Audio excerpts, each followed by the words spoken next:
Assalamualaikum warahmatullahi wabarakatuh. Alhamdulillahilladzi khalaqal samawati wal arda wa ja'ala dhulumati wan nur thumma alladhina kafaru bi rabbihim ya'dilun, amma ba'da. Hadirin yang dimuliakan Allah Subhanahu wa taala, senantiasa mari kita tingkatkan takwa kita kepada Allah Subhanahu wa taala dan terus-menerus menjalankan tugas yang diberikan Allah kepada kita, agar Allah sayang kepada kita, agar Allah tolong segala hajat-hajat kita, yaitu dengan menjalani mentaati perintah Allah Subhanahu wa taala. Hadirin yang dimuliakan Allah Subhanahu wa taala, dan tidak henti-hentinya marilah senantiasa kita ajarkan kepada keluarga kita, kepada anak-anak kita, kepada istri-istri kita, agar dalam kehidupan ini selalu fikir akhirat, dan fikir akhirat itu akan menyebabkan kita akan bersemangat untuk menjalankan perintah Allah Subhanahu wa taala.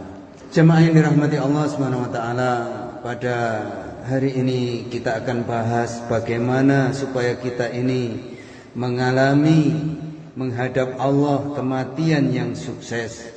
Bagaimana caranya supaya mati kita ini sukses? Maka para hadirin yang dimuliakan Allah Subhanahu wa taala, karena Allah Subhanahu wa taala menciptakan alam semesta ini, di antara hikmahnya adalah supaya kita senantiasa mengingati Allah Subhanahu wa taala. Tapi kebanyakan manusia justru sebaliknya, ketika mereka melihat alam semesta ini, ketika melihat hiruk pikuknya dunia ini, justru lupa kepada Allah Subhanahu wa taala. Allahul ladzi khalaqas samawati wa minal ardi mislahunna yatanazzalul amru bainahunna lita'lamu annallaha ala kulli syai'in qadir wa annallaha qad ahata bikulli syai'in ilma. Artinya, Allah lah yang menciptakan 7 langit dan seperti itulah bumi. Perintah Allah berlaku kepada semua makhluk agar kamu mengetahui bahwasannya Allah Maha Kuasa atas segala sesuatu, dan sesungguhnya Allah ilmunya benar-benar meliputi segala sesuatu. Hadirin yang dimuliakan Allah Subhanahu wa taala, Allah ciptakan 7 petala langit dan 7 petala bumi, dan segala aturan-aturan yang ada di antara langit dan bumi, supaya kita tahu bahwa Allah itu Maha Kuasa. Allah ciptakan bumi dan langit supaya kita tahu bahwa Allah itu Maha Kuasa, sehingga kita tergantung hanya kepada Allah dalam setiap waktu, dalam setiap keadaan. Namun sebaliknya, kita justru bergantung kepada langit, bergantung kepada bumi, lupa kepada yang menciptakan langit dan bumi, lupa kepada Allah Subhanahu wa taala. Maka hadirin jamaah yang dirahmati Allah Subhanahu wa taala, apapun yang ada di dunia ini, yang kita nikmati, yang kita raih, semuanya itu adalah miliknya Allah. Maka jangan bergantung kepada ciptaan Allah, supaya kita tidak salah pemahaman bahwa semua yang kita miliki semuanya adalah pemberian Allah. Maka sepatutnya haruslah kita bersyukur dengan banyak-banyak berzikir kepada Allah, beribadah kepada Allah, sehingga kita digolongkan kepada hamba-hamba yang mau taat dan mau bersyukur kepada Allah.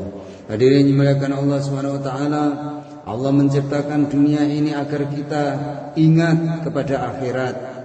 Jadi dunia ini diciptakan oleh Allah Subhanahu wa taala agar kita ingat kepada akhirat, bukan bertambah lupa kepada akhirat. Dunia ini diciptakan oleh Allah supaya kita ingat kepada akhirat, bahwasannya dunia ini hanya sekedar lewatan jalan untuk menuju akhirat. maka tiap hari, tiap detik, tiap saat kita akan sampai ke akhirat.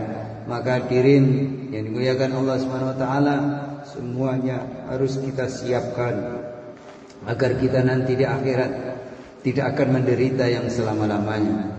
Sebagaimana Allah menyampaikan di dalam surat Al-Waqiah ayat 71, maka terangkanlah kepadaku tentang api yang kamu nyalakan dengan menggosok-gosokkan kayu. Kamukah yang menjadikan kayu itu, atau kamikah yang menjadikannya? Kami jadikan api itu untuk peringatan dan bahan yang berguna bagi musafir di padang pasir. Hadirin dimuliakan Allah Subhanahu wa taala, Allah Subhanahu wa taala menciptakan kesusahan-kesusahan dunia ini agar kita, Allah ciptakan kesusahan-kesusahan di dunia ini agar kita mengingati kesusahan-kesusahan yang ada di akhirat. Jadi susahnya di dunia ini supaya kita ingat bahwa di akhirat itu lebih susah lagi apabila kita tidak membawa bekal, tidak membawa amal kebaikan, tidak membawa amal agama dengan sebanyak-banyaknya. Maka seluruh kesusahan dunia ini hanyalah sekedar peringatan. Sekedar peringatan bagi manusia supaya mengingat kesusahan-kesusahan kalau kita nanti sampai di akhirat. Yang panjang, kesusahan itu panjang, tidak akan ada habisnya. Tidak seperti di dunia, kalau susah hanya sebentar. Tapi di akhirat kalau susah sepanjang masa, selama-lamanya. Supaya kita tidak susah yang panjang, yang selama-lamanya, yang tidak ada habisnya, maka marilah kita terus-menerus tambah hari, tambah menghabiskan umur untuk ibadah kepada Allah Subhanahu wa taala. Kalau kesusahan-kesusahan di dunia ini saja sudah betul-betul kita ini menderita, bagaimana kalau susahnya di akhirat lebih menderita lagi? Bagaimana kesusahan-kesusahan yang lama di akhirat, yang jutaan bahkan triliunan tahun, yang tidak akan ada habisnya? Padahal di dunia sebentar menderita saja tidak sanggup. Bagaimana akhirat yang selama-lamanya? Untuk itu jangan pernah meninggalkan sholat. Kata Nabi, jangan pernah meninggalkan sholat. Jaga sholat, jaga sholat, jaga sholat. Jangan sampai engkau tinggalkan. Itulah pesan Nabi yang harus kita perhatikan, kita ajarkan kepada keluarga kita. Jangan sampai anak kita, istri kita untuk tidak taat kepada Allah atau meninggalkan sholat ini. Karena meninggalkan sholat adalah awal dari penderitaan yang selama-lamanya. Allah Subhanahu wa ta'ala menciptakan kesenangan-kesenangan di dunia ini hanyalah sekedar lewatan saja, sekedar gambaran saja, bahwa akhirat nanti kesenangan dunia itu tidak ada apa-apanya, bahkan dilipat gandakan beribu-ribu kali, bertriliun-triliun kali kesenangan. Ketika nanti sudah sampai akhirat, orang yang amal agama ini kebahagiaannya tidak akan pernah habis.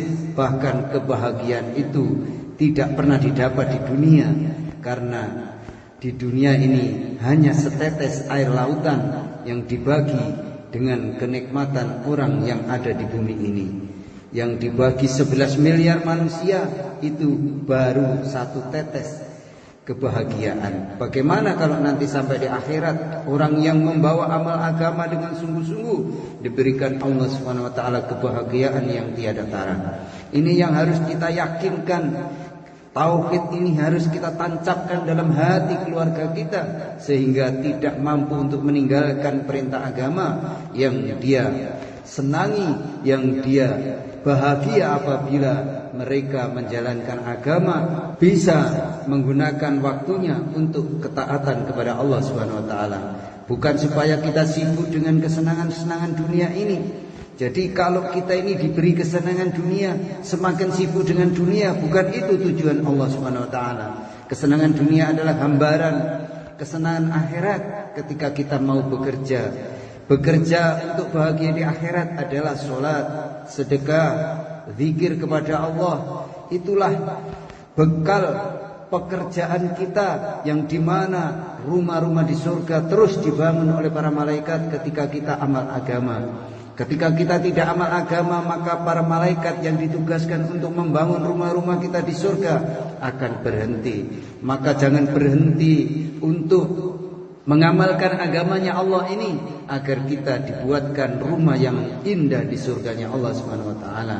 Tetapi agar kita bersemangat untuk mencari kesenangan-kesenangan akal abadi yang ada di dunia, yang ada di akhirat kelak selama-lamanya. Jadi kesenangan dunia ini agar kita bersemangat. Kalau saya bekerja di dunia saja sudah mendapatkan kebahagiaan, bagaimana kalau saya nanti bekerja untuk fikir akhirat saya? Maka kebahagiaan yang selama-lamanya saya akan dapatkan.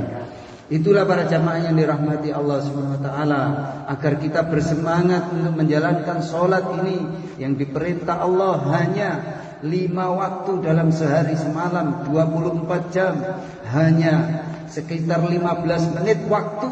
Apabila itu kalau kita laksanakan sholat 3 menit, kalau 5 menit hanya 25 menit kita luangkan waktu untuk mencari bekal akhirat. Padahal Rasulullah membagi hidupnya menjadi 2 bagian, 3 bagian para jamaah. 8 untuk ibadah kepada Allah, 8 jam untuk beribadah kepada Allah, 8 jam untuk bekerja mencari nafkah, 8 jam untuk istirahat.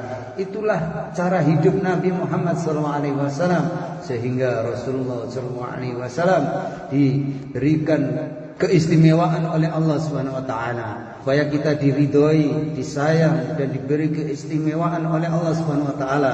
Marilah kita bagi hidup kita untuk ibadah, kita luangkan waktu untuk betul-betul memfikirkan kehidupan kelak kita di akhirat agar bahagia selama-lamanya, untuk meluangkan waktu beribadah kepada Allah Subhanahu wa taala dengan sungguh-sungguh. Setelah ibadah kita laksanakan, kita ada rasa gembira, rasa semangat, rasa rindu akan bercakap-cakap dengan Allah, berdialog dengan Allah. Apakah itu? Yaitu sholat 5 waktu dengan berjamaah. Itulah para jamaah yang dirahmati Allah Subhanahu wa taala. Semua kesenangan adalah gambaran kesenangan akhirat. Allah ciptakan raja-raja, orang-orang kaya di dunia ini bukan agar kita menjadi raja pula, menjadi kaya pula. Bukan itu hikmahnya para jamaah, tetapi hikmahnya yang terpenting supaya kita menjadi orang-orang kaya yang selama-lamanya. Jadi ada raja, ada presiden, ada bupati dan lain sebagainya. Itu adalah gambaran bahwa kita kalau amal agama nanti dijadikan raja-raja di surganya Allah Subhanahu wa taala, yang surga itu diberikan setiap orang 10 kali lipat bumi ini. Itulah hasil daripada amal agama para jamaah yang dirahmati Allah Subhanahu wa taala. Maka kalau kita tidak yakin, maka keislamannya, keimanannya akan batal di sisi Allah Subhanahu wa taala. Di antaranya rukun iman itu adalah yakin apa yang dikatakan oleh baginda Nabi Muhammad SAW semuanya benar adanya, yaitu yakin kepada Rasulullah, yakin kepada kitab-kitabnya Allah. Apa yang termaktub, yang tertulis dalam kitab Al-Quran semuanya adalah dari Allah dan itu adalah semuanya benar. Inilah rukun iman yang harus kita jaga para jamaah. Kemudian yakin adanya hari akhirat, hari pembalasan, di mana seluruh perbuatan kita akan ditimbang di akhirat sana. Semuanya akan tercatat dengan rapi, tercatat, tidak ada satupun perbuatan kita yang terlewatkan di catatan para malaikat. Maka kanan kiri kita ini ada pengawas yang namanya malaikat pencatat amal dan pencatat keburukan. Maka setiap saat, setiap detik kita harus merasa bahwa setiap detik, setiap saat kita diawasi oleh Allah Subhanahu wa taala. Apapun yang kita ucapkan didengar oleh Allah Subhanahu wa taala. Apapun yang kita perbuat dilihat oleh Allah Subhanahu wa taala. Maka kalau ini tertancap di dalam hati kita, maka kita akan menjadi hamba-hamba Allah yang taat akan perintah Allah Subhanahu wa taala. Hadirin dimuliakan Allah Subhanahu wa taala, wa idza ra'aita thamaran aita na'iman wa mulkan kabir. Dan apabila kamu melihat di sana surga, niscaya kamu akan melihat berbagai macam-macam kenikmatan dan kerajaan yang benar.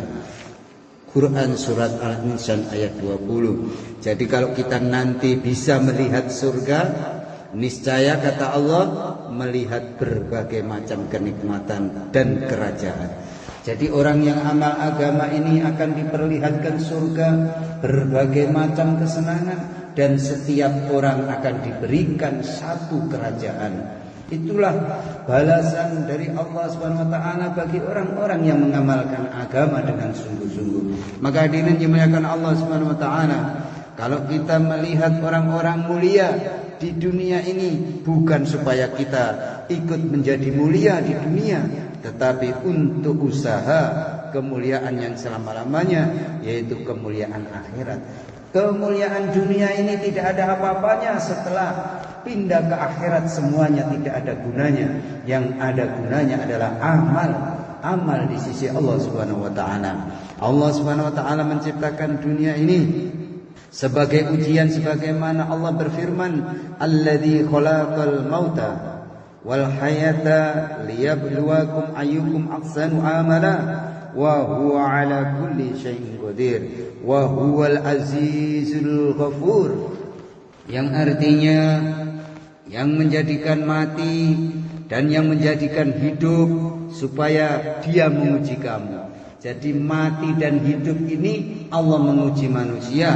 Siapa di antara kamu yang lebih baik amalnya, dan Dia maha perkasa lagi maha pengampun. Jadi berapapun dosa kita, kalau kita ini banyak amalnya, mengamalkan agama dengan sungguh-sungguh, maka Allah akan ampuni segala dosa-dosa kita. Quran surat Al-Mulk ayat 2. Allah ciptakan kesenangan, Allah ciptakan kesusahan, Allah ciptakan orang kaya, Allah ciptakan orang miskin, keadaan sakit, keadaan sehat, keadaan sedih, keadaan gembira, semua keadaan-keadaan yang Allah ciptakan di dunia ini adalah untuk menguji manusia agar mau amal agama atau tidak. Jadi semua kesusahan, kebahagiaan, dan semuanya yang ada di dunia ini supaya kita ini mau berpikir, karena semua itu hanya ujian dari Allah, mau amal agama atau tidak. Kalau sudah diberi kekayaan yang banyak, masih mau amal agama atau tidak? Kalau sudah diberikan kebahagiaan yang banyak, masih amal agama atau tidak? Nah, ini yang harus kita pikirkan para jamaah, agar kita tidak melupakan, lalai bahwa semua keadaan dunia ini hanyalah sekedar ujian dari Allah Subhanahu wa taala. Kalau kita mengejar dunia, otomatis kita tidak lulus ujian Allah. Kalau kita kejar dunia untuk amal agama, maka inilah orang-orang yang lulus, yang mendapat ridho dari Allah Subhanahu wa taala. Kalau kita amal agama dalam keadaan-keadaan yang berubah-ubah ini, itulah kesuksesan, itulah kelulusan, itulah keberhasilan. Jadi para jamaah yang dirahmati Allah Subhanahu wa taala, semua amal agama harus kita kerjakan semampu kita. Semampu kita. Kalau kita bisa sholat maghrib saja, marilah kita semangatkan maghrib, maka Allah akan tingkatkan menjadi 5 waktu secara istiqomah berjamaah. Kalau kita tidak ada semangat untuk salah satu mengerjakannya, maka kalau kita tidak awali, tidak akan bisa amal agama sampai akhir hayat, sampai meninggalkan dunia ini kita tidak akan amal agama. Inilah orang yang rugi, inilah orang yang tidak sukses. Walaupun hartanya di mana-mana, toh pada akhirnya menjadi bahan bakar api nerakanya Allah Subhanahu wa taala karena tidak mengikuti perintah-perintah Allah. Maka hadirin yang dimuliakan Allah Subhanahu wa taala, kesusahan-kesusahan yang ada di dunia ini jangan membuat kita meninggalkan amal agama. Kalau kita sudah diberi kesusahan-kesusahan, kita diberi sakit sedikit, sudah tidak mau sholat, alasannya sakit. Ini adalah ujian dari Allah, mau sholat atau tidak. Kalau tidak, maka Allah akan berikan penderitaan yang panjang. Kalau kita diberi rasa sakit masih bisa berjalan, maka tetaplah menjalankan ibadah sholat, sehingga sakit kita menjadi penghapus dosa kita di sisi Allah Subhanahu wa taala. Kesenangan-kesenangan di dunia jangan membuat kita meninggalkan agama. Itu hanya ujian. Orang-orang yang lulus dalam ujian itu adalah orang-orang yang mengamalkan agama, mati dengan husnul khotimah. la ilaha illallah Muhammadur Rasulullah. Itulah kesuksesan yang sebenarnya. Orang-orang yang mengira bahwa kesuksesan adalah dengan dunia ini pasti sebentar lagi akan kecewa. Pasti dia akan kecewa ketika dia meninggalkan dunia ini. Ternyata apa yang dibangga-banggakan, apa yang dikumpul-kumpulkan, semuanya tidak ada gunanya. Hadirin yang muliakan Allah Subhanahu wa taala. Dunia ini ujian, akhiratlah tempat kita yang sesungguhnya. Allah menciptakan kita untuk negeri akhirat, bukan untuk dunia ini. Allah menciptakan kita untuk akhirat. Rumah kita yang sebenarnya adalah rumah di akhirat. Rumah dunia ini hanya sekedar sesaat, sebentar. Bukan rumah kita, tapi rumah ahli waris kita. Sedangkan rumah yang sesungguhnya adalah di akhirat, dengan cara amal agama yang sebanyak-banyaknya. Kebahagiaan sebenarnya adalah kebahagiaan di akhirat. Kemuliaan sebenarnya adalah kemuliaan di akhirat. Janganlah dijadikan dunia ini sebagai cita-cita, sebagai maksud hidup, sebagai yang kita risaukan siang dan malam. Jadi dunia ini jangan sampai menjadikan kita risau dan siang dan malam. Yang penting masih bisa sholat, itulah tujuan yang sebenarnya. Kalau kita ingin bahagia yang selama-lamanya, kerisauan dunia hanyalah sebentar para jamaah, tidak lama. Tapi kalau kerisauan akhirat adalah selama-lamanya, maka akhiratlah yang sungguh-sungguh kita pikirkan. Hari demi hari tambah dekat perpisahan kita dengan dunia ini, dan tambah dekat sampai dengan negeri akhirat. Maka hari tambah hari semestinya tambah berkurang kesibukan kita, kerisauan kita, pikir kita mengenai dunia ini. Jadi tambah hari makin kita kurangi fikir kepada dunia ini. Tapi yang kita tambah adalah bagaimana kita akhiratnya bahagia yang selama-lamanya. Dan tambah hari kenikmatan akhirat ini menunggu kita apabila kita sungguh-sungguh amal agama. Hari demi hari tambah dekat perjumpaan kita dengan Tuhan kita, dengan Allah Subhanahu wa taala. Maka hari tambah perpisahan bagaimana kita menghadap kepada Allah, supaya kita menghadap kepada Allah dalam keadaan kita diridhoi oleh Allah Subhanahu wa taala dan ridho kepada Allah Subhanahu wa taala. Hari tambah hari, sebentar lagi kita akan berjumpa dengan pimpinan kita, junjungan kita yang mulia baginda Nabi Muhammad sallallahu alaihi wasallam. Maka hari tambah menghidupkan sunnah-sunnah beliau, tambah mencintai beliau, tambah banyak bersolawat kepada beliau, meneruskan perjuangan beliau agar dalam perjumpaan nanti menjadi perjumpaan yang indah, agar kita diakui menjadi penerus beliau sehingga kita mendapat doa beliau. Rahimallah khulufai ladzina yuballighuna anni. Semoga Allah merahmati wali-waliku yang menyampaikan agama dari aku. Jadi orang yang menyampaikan agama akan menjadi wali-walinya Allah Subhanahu wa taala. Inilah doa Nabi. Kalau kita ajarkan kepada anak kita, ajarkan kepada istri-istri kita, maka akan dijadikan wali-walinya Allah Subhanahu wa taala.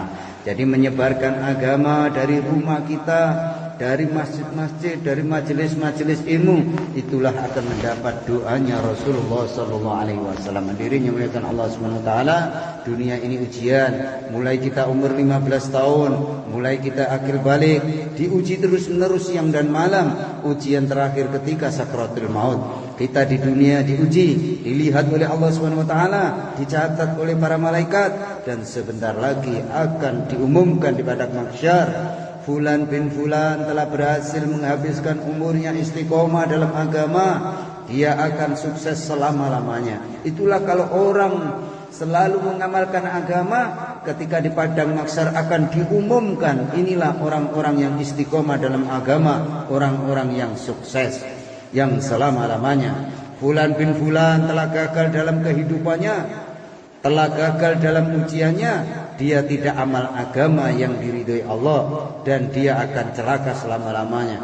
Itulah orang yang tidak amal agama juga akan diumumkan di padang mahsyar sebagai orang-orang yang celaka. Untuk itu para jamaah yang dirahmati Allah Subhanahu wa taala, agar kita tidak celaka di akhirat, maka amal agama ini harus kita jaga dengan sungguh-sungguh. Siang dan malam kita jaga amal agama ini dengan sungguh-sungguh. Jamaah yang dirahmati Allah Subhanahu wa taala, bagaimana cita-cita kita bisa lurus di dunia ini? Tidak ada cara lain kecuali kita membuat suasana Nabi Muhammad SAW, suasana perjuangan Nabi SAW, suasana Madinah Al-Munawwarah, suasana hijrah, suasana nusrah, suasana menghidupkan amal agama, suasana berdakwah. Itulah yang membuat kita mudah untuk mengamalkan agama. Kalau kita tidak dakwah, tidak taklim, maka amal agama akan menjadi susah, amal agama akan menjadi berat para jamaah. Maka supaya amal agama ini tidak berat, tidak susah, maka terus menerus adakan majelis ilmu, majelis taklim, majelis pengajian di masjid-masjid, di musola-musola, di rumah-rumah kita hidupkan yang namanya taklim ini, sehingga kita amal agama akan menjadi mudah, amal agama menjadi ringan, mentaati perintah Allah menjadi bahagia untuk selama-lamanya. Dunia akhirat kita akan diridhoi oleh Allah Subhanahu wa taala. Maka perlunya majelis ilmu, perlunya majelis pengajian harus terus menerus. Sampai kapan? Sampai meninggalkan dunia ini. Inilah yang diajarkan oleh baginda Nabi Muhammad SAW. Hadirin yang dimuliakan Allah Subhanahu wa taala, orang yang mengamalkan agama, orang yang memperjuangkan agama, bukan sehari, bukan 2 hari memperjuangkan agama, inamal a'malu bi khawatim. Amalan itu dilihat akhirnya. Bila kita mati dalam mengamalkan agama, dalam memperjuangkan agama, itulah kesuksesan, sebenar-benarnya kesuksesan. Baginda Nabi Muhammad SAW berdakwah bukan 1 hari, bukan 2 hari, tetapi sampai beliau wafat dalam keadaan sakaratul maut. Beliau masih berdakwah, jagalah solat, jagalah solat. Dalam keadaan sakaratul maut, beliau masih membentuk jamaah 3.000 orang akan dikirim ke Romawi. Inilah kesuksesan para jamaah. Maka jangan kita buat amal hanya beberapa hari, beberapa saat. Maka amal agama ini harus sampai mati, selama-lamanya, sampai akhir hayat kita. Maka jamaah yang dirahmati Allah Subhanahu wa taala, jangan bosan-bosan untuk mendengarkan majelis ilmu, mendengarkan ilmu-ilmu yang disampaikan, ayat-ayat Allah yang dibacakan. Marilah kita dengar, kita simak dengan sungguh-sungguh, sehingga kita akan mendapat ridhonya Allah Subhanahu wa taala. Tiap hari dosa kita hilang karena taklim ini. Maka harus kita tancapkan dalam hati supaya ada semangat untuk mendengarkan ilmu, mendengarkan majelis ilmu yang diadakan di masjid-masjid. Seperti di masjid kita tiap pagi dibacakan kitab Fadilah Amal, tidak lebih dari 1 menit. Maka kita sempatkan, maka kita sabar-sabarkan untuk mendengarkan pembacaan kitab Fadilah Amal ini. Supaya apa? Supaya kita paham, sehingga amal agama semangat, sehingga amal agama diberi kemudahan oleh Allah Subhanahu wa taala. Kalau kita tidak suka dengan sunnah-sunnah baginda Nabi Muhammad SAW, maka jangan harap mengamalkan agama terasa ringan. Semuanya akan terasa berat para jamaah kalau kita tidak belajar ilmu agama. Maka Nabi Muhammad SAW menyampaikan, siapa belajar ilmu agama, sesungguhnya mereka berada di taman-taman surga. Maka minumlah sepuas-puasnya di telaga yang ada di taman-taman surga itu. Apakah itu minum sepuas-puasnya? Artinya, maknanya kita diperintahkan untuk mendengarkan ilmu yang disampaikan, sehingga kita akan menjadi hamba-hamba Allah yang taat, hamba-hamba Allah yang sukses dunia dan akhirat. Jamaah yang dirahmati Allah Subhanahu wa taala, maka akhir daripada taklim kita pada hari ini, ibadah itu bukan 2 hari, tetapi bagaimana mati dalam keadaan ibadah. mati dalam keadaan zikir kepada Allah. Itulah kesuksesan, yaitu mati dalam keadaan mengamalkan agama. Demikian para jemaah yang dirahmati Allah Subhanahu wa taala, mudah-mudahan taklim pada pagi hari ini membawakan hidayah kepada kita semuanya, sehingga kematian kita kematian yang bahagia yang selama-lamanya. Mari kita tutup majelis kita dengan doa akhir majelis. Subhanakallahumma wa bihamdika asyhadu an la ilaha illa anta astaghfiruka wa atubu ilaik. Wassalamualaikum warahmatullahi wabarakatuh.